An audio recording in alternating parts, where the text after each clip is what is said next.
تبتغي مرضات أزواجك والله غفور رحيم. قد فرض الله لكم تحلة أيمانكم والله مولاكم وهو العليم الحكيم. وإذ أسر النبي إلى بعض أزواجه حديثا فلما نبأت به وأظهره الله عليه عرف بعضه وأعرض عن بعض فلما نبأها به قالت من أنبأك هذا؟ قال نبأني العليم الخبير.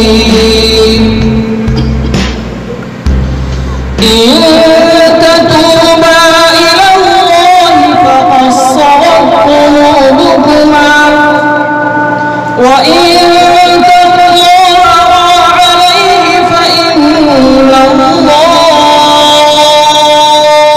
هو مولاه وجبريل وصالح المؤمنين والملائكة بعد ذلك ظهير.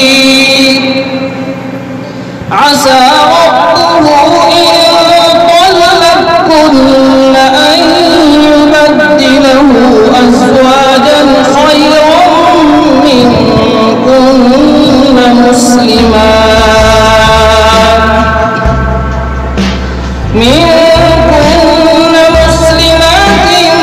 مؤمنات قانتات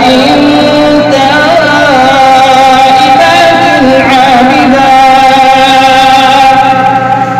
سائحات